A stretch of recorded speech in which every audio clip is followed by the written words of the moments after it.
I didn't realize it at the time. That's when the Primal Mindset was born. And this is the Primal Mindset podcast coming to you from the studio on Long Island, New York, available on Spotify, YouTube, and of course, NGBN.TV, mental health channel for the midlife man. I am your host, Chris Fontana, founder of Go Primal Lifestyle, creator of the Primal Mindset Partnership, which is an 8-week course where I work with you one-on-one, going to rise up, reset, be the best for the people that need you most. And if you head to goprimalusa.com, check out the apparel, wear the confidence to perform like a champion.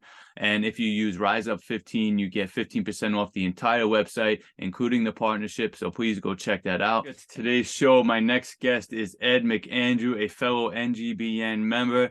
Ed is the man. He is no stranger to facing and overcoming adversity. So here we go. All right, man. What's going on, Ed?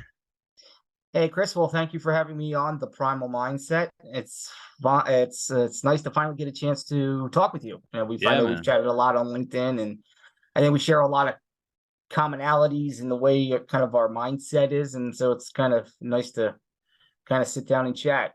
Yeah, definitely. I'm pretty sure we got connected through the whole NGBN network. I think I just started seeing you pop up there, and definitely you're the lions that you always post. You know, I'm a big lion guy, as you can see. So exactly. See, that's and sometimes they have, they sometimes have the best kind of mottos or motivation to them. Mm-hmm. And it's funny, we did get connected, and I like to tell the story. I kind of 3 months ago, I was kind of trying to figure out kind of what I was doing, kind of trying to find my voice, if you will, whatever that even means. I don't even know what that means, but I felt like I had a higher purpose to serve. My job was going fine. And, as I've said, as I've gotten older, I've started to kind of realize that, there are limitations in this world, and I figured I could probably, help people somehow. And I had no idea, I thought podcasts, but, like we were talking earlier before we started taping, I didn't know step one to do with that. And, so I saw actually the Bare Essentials. I saw Charles post something. Right. And what caught my eye is he has a shirt. He and I have a similar shirt from the Till Valhalla project, which is for, they make plaques for the military fallen to give to their families. So we connected there, and I just kind of started following him. And then I think that's exactly how it came to be. And it was funny because Ian then was looking for people who had a background in this, that, or the other thing. And I sent him a message. And this was somewhat out of character for me, but I kind of just did it. And I said, I don't have really any of the true skill sets that you're looking for per se. I'm just a 53-year-old guy who knows how to do each one of those things. It was like something on finances and, relationships and this and being a parent and just things like that. And I said to him, what I bring an interesting perspective to all of them in a way is that I'm a little person. I only stand 4'3 3/4. And his response back to me was like, okay, let's talk. And so that's kind of how it came to be. And I kind of tried to explain to him. And now if we kind of come 2 months into this, Rubio and I are kind of working on a project together. I know Ian and I have had a conversation. I'm kind of one of the new members of the NGBN TV family. And it's like I told Ian, I said, I didn't know what I was looking for, really. Like I said, I'm trying to find my voice or who I was to do more. And I didn't really even know what that meant. But when I found NGBN TV, I figured out that this is kind of what I'm looking for. Yeah. This is it kind of, without sounding cliche-ish, it kind of spoke to me. It kind of like I made some of the connections were instant, and it prompted me, like posting. We all post stuff daily. We're on, we do that thing. That was really not in my bailiwick prior to this. I would have been nervous about, what's people going to think? What are all my work colleagues going to, I have all my friends and stuff like that. But, as I, started going through it, I'm like, and following kind of the lead of yourself, Chris Rubio, Charles, Ian, Ruda, and everybody was kind of like, okay, I kind of see where this is going. And, I'm just kind of taking it, one step at a time, kind of following where this journey leads with all of us and my newfound friends. Yeah. Yeah, man. That's very similar to my situation too. Like I had all this, like overcoming all these adversities and just, I had no idea what to do with it. I knew I just wanted to do something with it. I wanted to help people and just really just put my story. And I was like you, I didn't like talking to people. I didn't like attention on me, whether it was good or bad, and I just didn't like it. I wasn't a social media guy at all. And then when COVID hit and I'm sitting here, I'm like, man, and I think when COVID hit, I was just sober, maybe a few years. And that's when everything kind of came together. And, I was like, man, I have all the, I got to do something with this, like, I don't know what it is. So when I put my story out there and that marketing guy who's with me today, who pretty much runs all my marketing and website and everything, reached out to me and was like, this is a great story, man. Like, what are you doing with this? And I'm like, I have no fucking idea. I just know that I want to, do something with it, whether it's, and I knew I wanted to help people. And really, like, probably I would say, men in particular. And because mental health was a huge part of my story, even before I was able to get sober, overcoming a lot of anxiety and depression and all that. And, so, we started out with just apparel and obviously that I'm like thinking, all right, this is great. And it didn't go anywhere because no one knew what the fuck Go Primal was. They had no idea what it stood for, right, exactly. anything.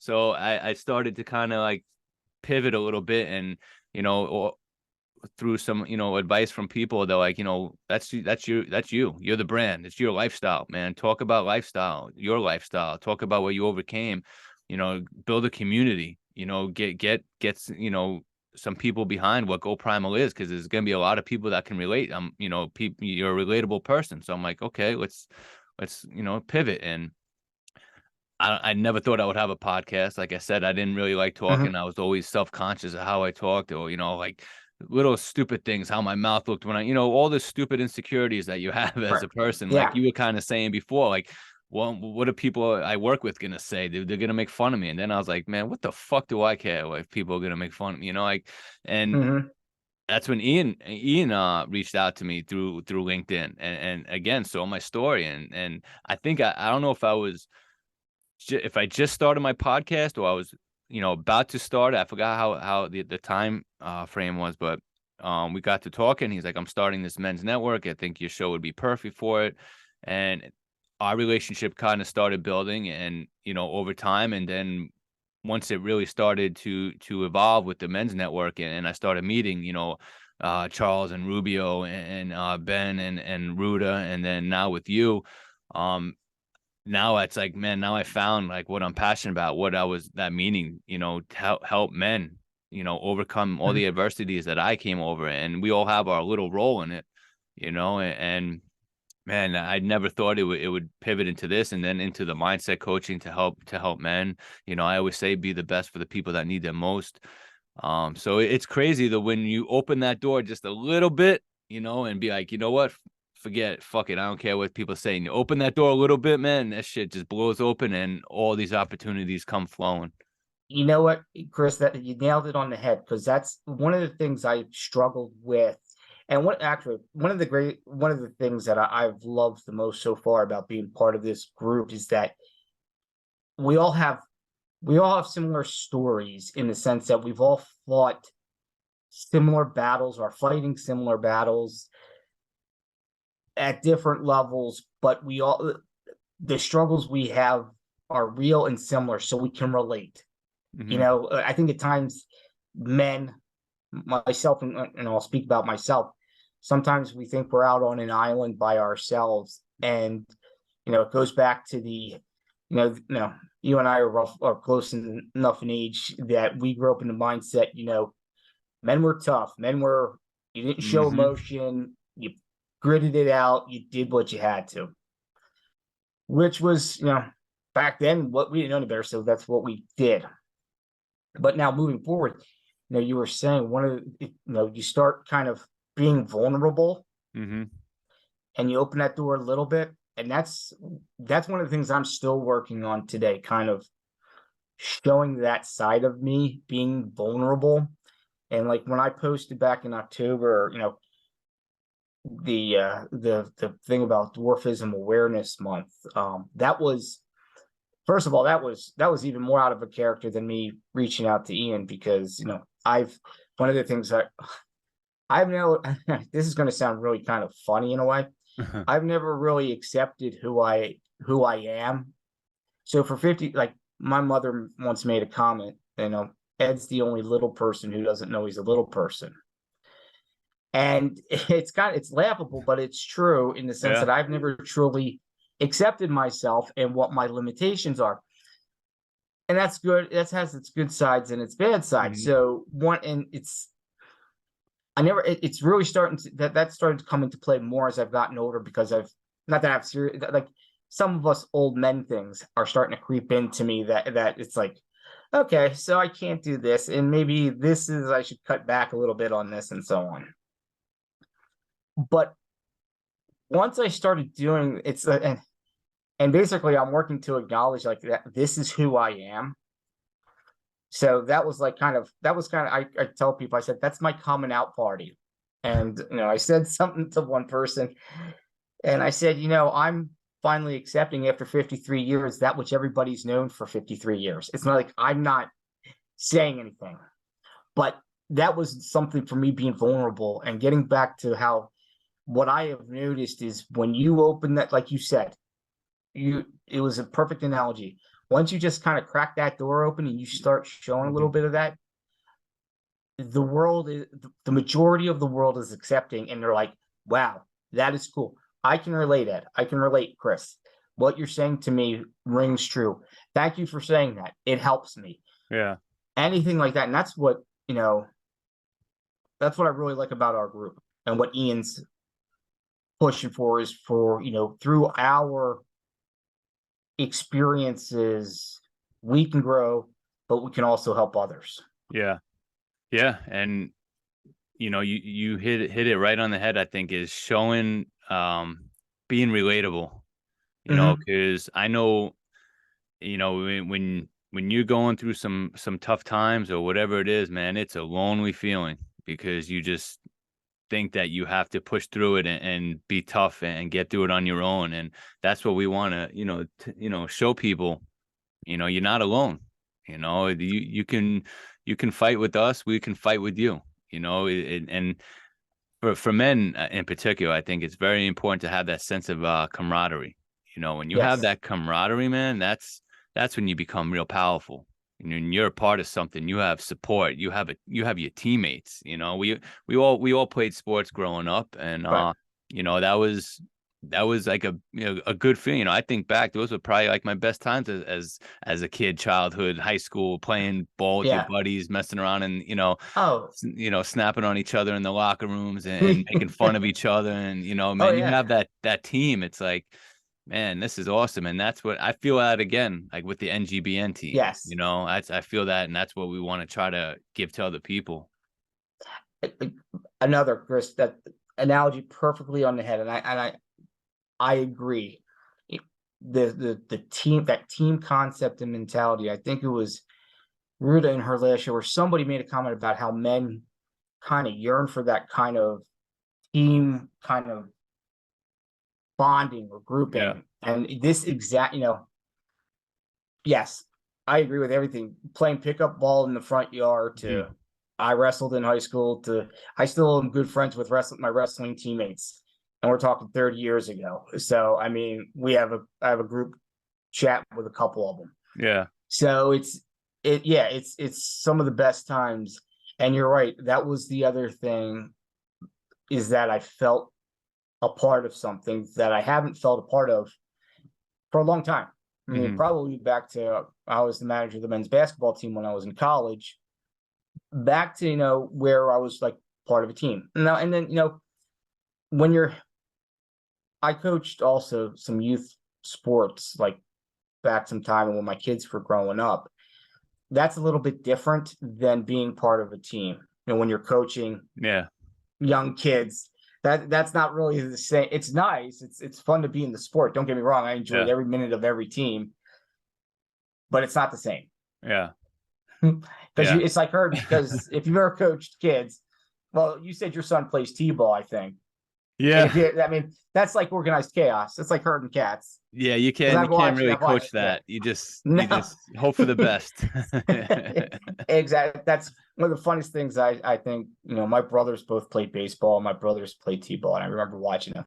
That's one of the funniest things because that's almost the game in its purest sport. The kid, they're just learning. They don't, some run to third off of a base hit instead of first.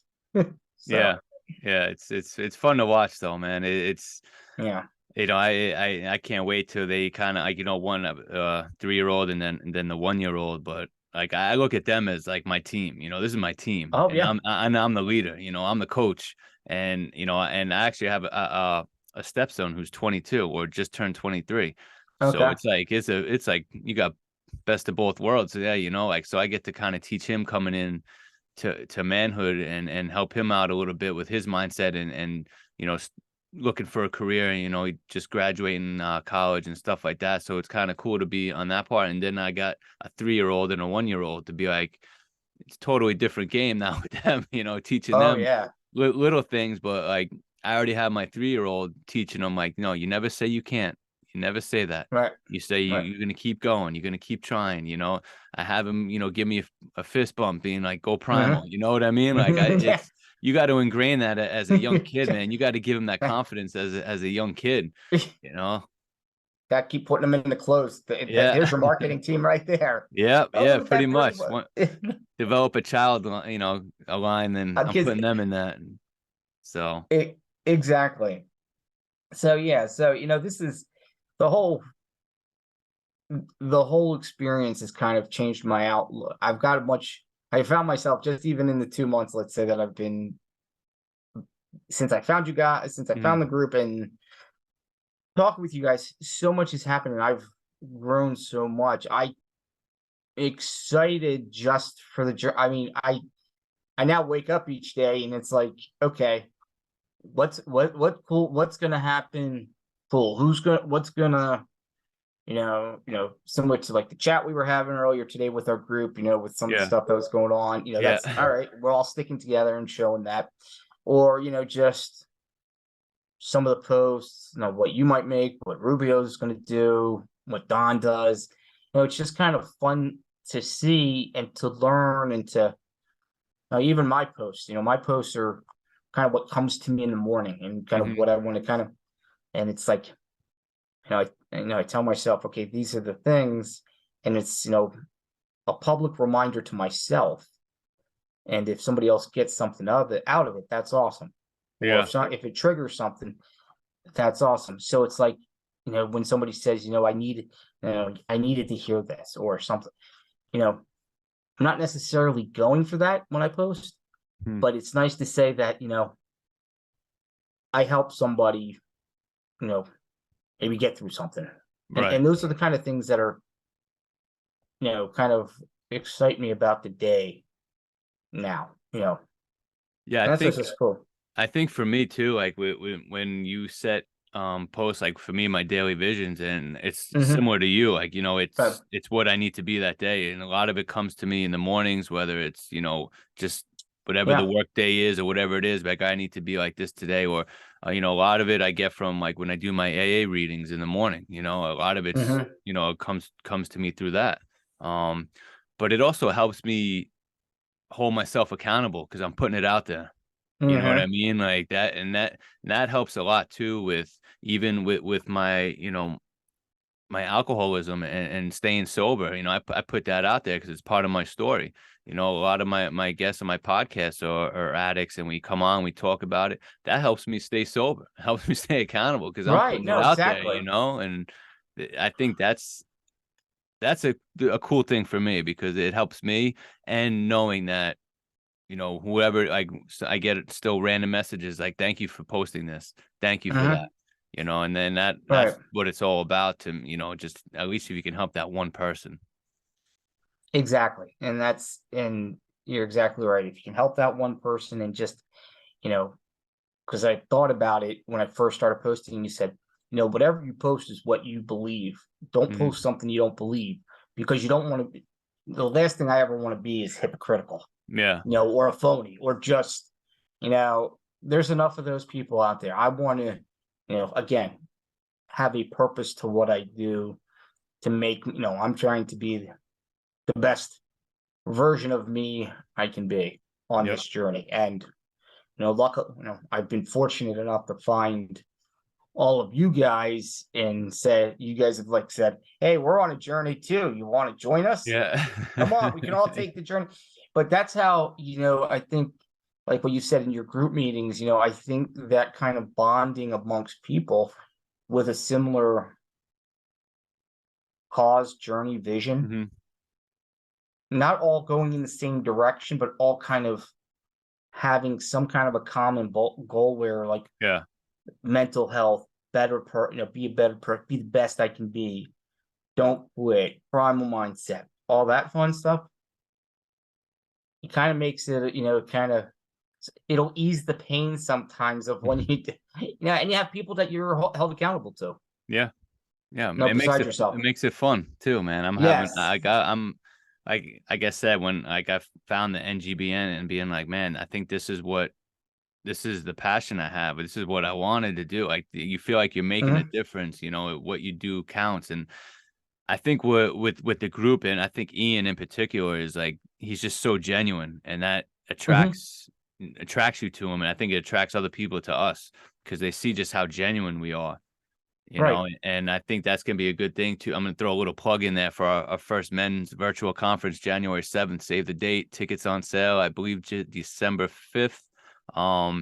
But yeah, I think you're going to have that group of people where people can relate to it, because they just see how genuine we are.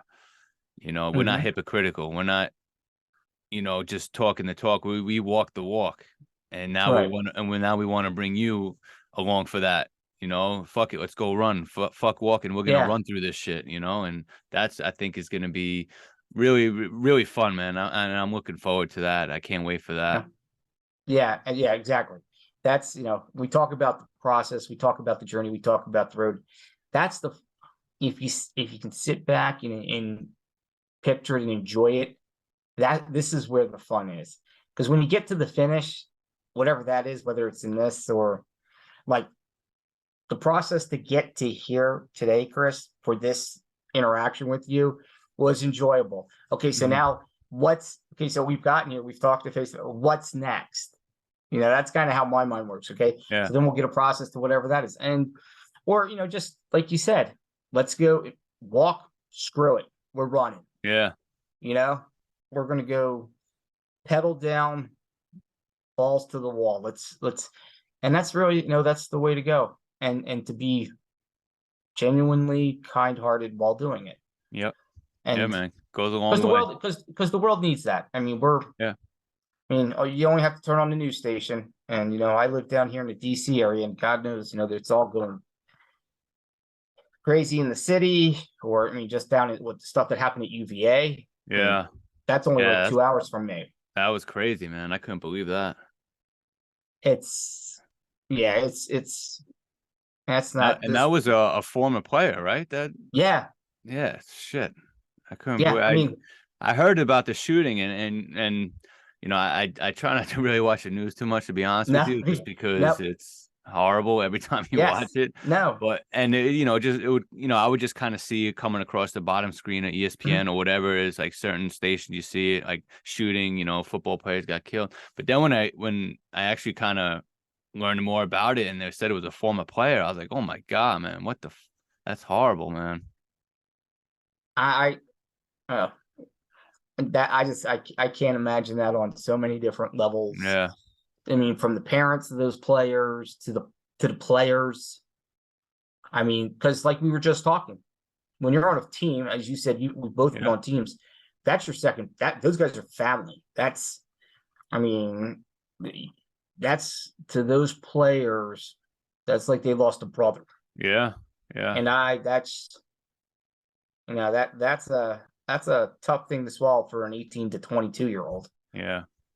So yeah, man, I don't know. too much bad shit going on, and that's why I think it's up to us and our kind of age group to Yes. really like help guys in our age group to help future generations, and I always say, man, when you be the best for the people that need you most, that's setting up success for future generations.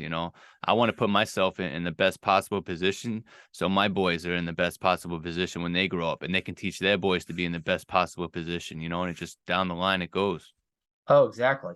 And that is exactly. We have to set the table for the future generations to be able to learn from our example and to pass it along.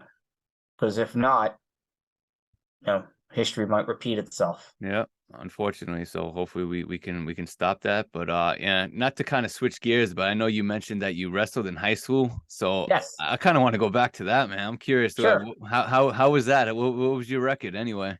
Oh, I don't know. I was I was actually, it's kind of funny. There's a story. There was a PE coach that we had at Gonzaga. I went to Gonzaga College High School in DC, a private boys Jesuit high school in DC. There was a PE coach emeritus, Coach Kozik, Joe Kozik. He's since passed, but he was like an icon for probably 50 years at the school. He and I got along well because I was the only guy at the school shorter than he was, because he was a short kind of guy. So no, but he was like, he would make comments like, when I want your opinion, I'll tell it to you. He was old school. He was short, gray hair, grew up, but loved every guy in there. He came up to me one day, my freshman year. I wasn't wrestling my freshman year. You should go wrestle. And it's kind of like when he says something, you say, okay, coach, I'll go give it a try. Yeah. So I did. So I had never wrestled before, but I lifted weights since I was in 8th grade. So I had a strong build, and I wasn't that big weight wise. And the lower weights, the 98 and 105s were always necessary. So I decided to give it a try for 3 years. I wasn't that good. I won a couple here and there, but what I could do is I could keep the lower weights, and I could literally, each period's 3 minutes. So it's 3-minute periods. Yeah. If I got turned on my back, I had a strong enough neck. I could bridge for 3 minutes and keep somebody from pinning me. Yeah. I could literally get through. That was what, it's funny. We were just talking about this a couple weeks ago in my chat group, because one of the guys was our like 145 pounder. He goes, the way you could just bridge and not let them pin you, it frustrated the crap out of everybody, but we loved it because you wouldn't get the major decision. I had a big head, and my neck was really strong, and literally I could just sit there and I could keep my shoulders off mat for 3 minutes. So it was fun. I enjoyed it. It was wrestlers back in that day were a different breed. We were a different breed. There's a lot more, let's say there's regulations with regards to how you lose weight, cutting weight, and all that stuff. All those stories that you hear about wrestlers cutting weight are true. Yeah, did you cut weight? Oh yeah, I had to. Yeah, I'm short and stocky, so I'm really dense. Mm-hmm. So I usually, early in the season, I would probably come in around 119, and in the beginning of the season, I'd wrestle at like 98. Yeah, around 98 pounds, and then it would go up. So yeah, I did that. I once wrestled a guy at literally like 105 pounds. He was from like the Binghamton, New York area, and they'd come down to wrestle us. And this guy, he was in my weight class. He had to have been like 6'3", and he was like thin and gangly, and he could literally hold me at bay, and then still reach me. It was the craziest thing. I wrestled. I got the wrestle. No, because he was so big and gangly. Yeah. No, like I said, I wasn't going on to be any kind of college wrestler. That is a sport where you need extreme mental discipline. Yeah. And the reason is because almost everybody on that team, with the exception of the heavyweight and maybe the guy, the 195, 200 pounder, everybody has to be concerned about their weight because they all have to make weight. And, when you're a high school kid, you're growing, you're eating a lot, you want to eat a lot, you're doing all these things. And it takes a mental fortitude to say, no, I can't eat. Now, this is 30 years ago. So, ours was not eating and running with trash bags and doing things of that nature, not drinking anything. Yeah. Whether right or wrong, not argue the fact that, if you didn't make weight, it was a forfeit at that weight class. Yeah. So you basically, you had a choice. You could let your team down or you can make weight. Yeah. It's your choice. Yeah. If you commit to that weight class, that's you. So you don't want to disappoint your teammates, so it's no, especially if because we'd have wrestle offs during the week. So you would wrestle to see who's going to wrestle in the match because we'd have multiple guys. So if you won your wrestle off, and we weren't really weighed in, it was basically where you were for the if you were within, let's say if you're within the 5-7 pounds within a couple days out of the match, you were good enough to weigh because you could pretty much drop about 5 to 7 pounds of water weight. Yeah. So you were it was fun. I loved it. It was, it was. It's a hard sport. I watch college wrestling today just because it's fun to watch because some of those guys have been wrestling since they've been like 3 or 4. Yeah. That's the kind of sport that you get into at a young age. Yeah, I like watching UFC, so there's definitely some wrestling in there. But oh yeah, no, that's funny. No, no, UFC was not right. No, my son usually, if he's messing with me, I'll tell him that I wrestled. No, I'm watching like on the Big Ten channel. The Midwest, there's a lot of wrestling. Yeah. Iowa, Penn State, and all of them. So I'll sometimes watch it in the winter, and I'll tell my son. He goes, "So will there be a table and chair match? Is there somebody coming off the top rope?" Yeah. I'm like, no, not that kind of wrestling. Yeah, different. Yeah, but no, it was good. No, how old's your son? My son is 22. Wow. It's just one kid, or no? I've got 2. I've got a daughter who is 20. She'll be 21 in March, and he'll be 23 in February. And actually, my daughter has moved out early in August. So she's out. She's not living too far from here. She's about 30 minutes away, 40 minutes. Got close to work. When she graduated high school, she wanted to go out and work in the world. She didn't want to go to college. So she picked up a trade. I'm a big trade. I believe in trade schools. I believe in people picking up trades. College isn't for everybody. College isn't for everybody.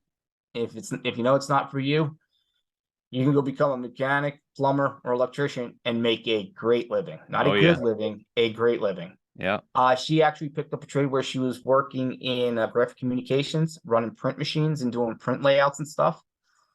One of the local there's a large print company here that picked up was hiring. She put a resume in. They liked that she actually had that background in school. She's been there a year. She moved out in August because she was ready to live on her own. She wanted to kind of have her space, and mom and dad said, "All right." So we found her a place. We help. She pretty much her own, but we supplement where necessary. But for the most part, she does it all by herself, and she loves it. Nice. And now to ask some of the difficult questions, I guess. So they're normal sized people. Oh yeah. And your wife is normal size as well? Yeah, actually, here, I'll even make it even more interesting for you. Yes, my wife is 5'8". My son is probably 5'9". My daughter's 5'5". The interesting thing is my son and daughter are both adopted from Russia. Okay. Not related. Okay. We adopted my son in 2002. So when he was 2 years old, he's from Ekaterinburg, which is in the Ural Mountains, or basically Ural Mountains, pretty much in the middle of the continent, almost on the Asian border, because that continent is broken up into Europe and Asia. So spent 3 months in country adopting him per the regions. It was great. We lived with a host family. We got to experience Russian like now. Granted, everybody who's listening, this was 20 years ago. Things were a lot different back then than they are today. Yeah, I bet. Yeah, it was a lot different. People were great there. You know, they wanted the best for their kids. They're Russian kids that didn't have any or no in their children's home. My daughter is on the actually opposite side. She is west of, so if we use Moscow as the center point, he was east of Moscow, she was west of Moscow in a small town called Borvichi, which is just south of St. Petersburg. And for her, all time total, we did 2 trips to Russia. I think it was a 7 to 10 day span to adopt her. So basically we flew back in almost like a day, and then we went out like another 10 days later to bring her home. So it was really back then. There was no, each region had their own way of doing it, but you always went through Moscow and the U.S. Embassy to kind of put a bow on it. And before we got on a plane going home, they were both classified as pretty much green card citizens. So that could be a whole nother show. I mean, I enjoy travel. I enjoy European travel, going to different countries. I've been, like I said, to Russia, been to some other countries, and just traveling in general. I travel a lot of the U.S. for my career, doing business, doing basically consulting for manufacturing companies on the software they used. So back to your question. Yes, I am the shortest in this house, but here I'll even make it even funnier for you, Chris. You want to talk about getting the short straw, and I kid you not with what I'm about to say. Okay, my mom's the oldest of 8. She has 3 brothers. All of those brothers are at least 6'3", 6'4", 200 pounds. They're big men. Yeah. I have 2 brothers. My brother, the middle brother, then brother. I have a sister and then a brother. My sister's like 5'5", maybe. In case she sees this, I'll say maybe. So just to kind of jazz her up. But my middle brother, he's like 6'3", thin. My other brother's 6. I'll give him 6 foot. My dad was 6'4". His brother is probably 6 foot. My cousins, my one uncle's sons are all 6'3" and above. I mean, damn, you got. I don't know. What the hell happened, man? Oh, Chris, I don't. Yeah, there are really no. Now that the more I think about it, there are really no short men except myself. Even my sister's 2 boys. Her one son is a freshman at Ohio State. And I saw him over the Thanksgiving. I mean, he's a giant. I mean, he's got to be 6'3", 6'4", and he's kind of stocky. And he's only 18, so he might not even be done growing yet. Wow. But but the ironic part. Oh, and my best man at my wedding, like I said, I managed the men's basketball team, so I'm great friends with all of them. My best man at my wedding was 6'11". He didn't like being called 7 foot. Yeah, he's 6'11". 6'11". That had to be some funny photos in the wedding. Yeah, it was a good photo op. He and I started at St. Joe's together, Ron for cruising, and we were the tallest and shortest guy on campus, and we just we were on the I was managing the team. He was a freshman center. We just kind of hit it off. He's up in Ontario, Canada. Great guy, and and when we got married, I said, he's one of my boys. I got to have him down. So it just seems like that's how I've surrounded myself. How, if you look at the statistics, they say most achondroplasia dwarfs like which I am. That's the official term. The official term. Yeah, I have skeletal dysplasia. There are, for the listeners, there are 400 different forms of dwarfism. Achondroplasia is the most. I don't want to say popular, but that's the only word that pops into my mind. The one that's most common. Yeah. Most common. And the ironic part about it is that most of them are born to average sized parents. Yeah. Huh. So and I give my parents a lot of credit. I was born in 1969 when really back then nothing was known. I mean, there was very little. Research was just being done. And, my parents just did what they had to do. Nice. Yeah. Not like, so. Some good parents, yeah, man. It's like I said, that's why I share, kind of bringing this full circle to how we started. Like when I met Ian, I said I bring interesting perspective. I have very similar issues to everybody, but I also bring a similar, I bring a unique perspective. I try to tell people, I'm just a short guy. I'm Ed, just a short guy trying to make it in the tall world. Yeah, because the world's tall. And especially your world, man. After you said all those and exactly. But I mean, even what's not even a thought to you, like going to the grocery store. Like if I go to the grocery store by myself, I have to think. I'm like, okay, so I know that XYZ is in a middle shelf where it's going to be a little bit higher. I take my grabby thing. Do I And this is where I've kind of grown a little bit. I hated to ask people to help me at a grocery store. That's probably a whole nother podcast. Yeah. Grocery store help. No, but it's just, I either ask now or I bring my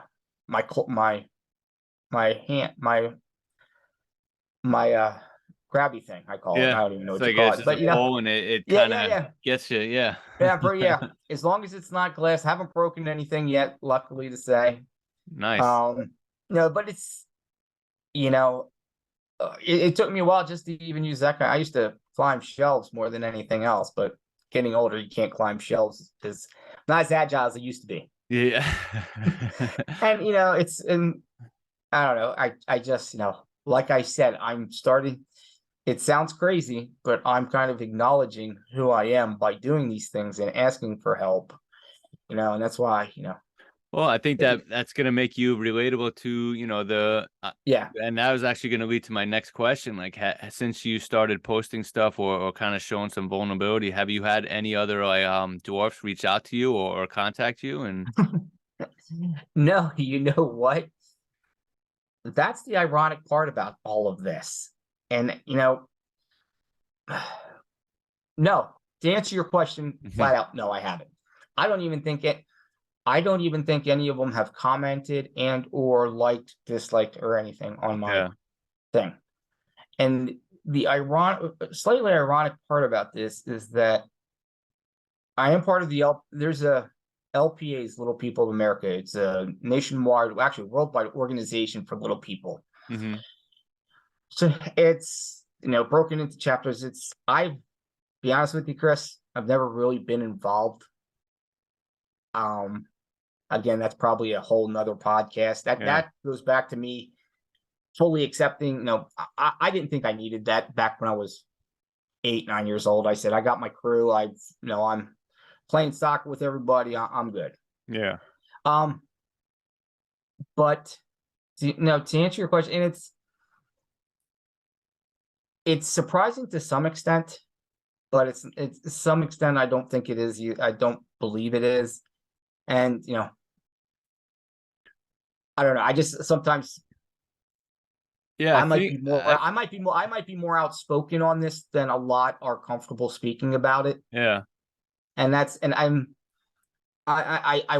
actually it's interesting that you asked that question because I think about that frequently because I know there's a couple that are slightly active on here, and I thought I'd get something, but I'm going to reserve judgment still. I don't know. I like to think I'm a little bit different. Yeah, I think, and I mean, I could be wrong. I have no idea because I don't know, what obviously goes through either your head or anyone else's, but I don't think everyone has the outlook that you did. I mean, that's just my opinion. I think there's maybe, some people that don't want to, be out in social media, don't want to even ask for help just because they just want to kind of be shut in a little bit. Maybe whether they're embarrassed or whatever it is. I I think mean, that's and I part could of be wrong. I have no idea. I'm just no, kind of, I think that's part. I think, and I think there's another piece of it too, Chris. And I think it comes around the inclusivity piece that is now prevalent in, inclusivity of in the hiring in the workplace and so on. People with disabilities, people who are different or what have you. I think there's a lot of effort being put by other people. I don't put my effort there per se, because I believe if you're a hiring manager, if the best person is purple and a little person, that's who you hire. right. That's your responsibility to your company to hire the best person. Who cares what they look like?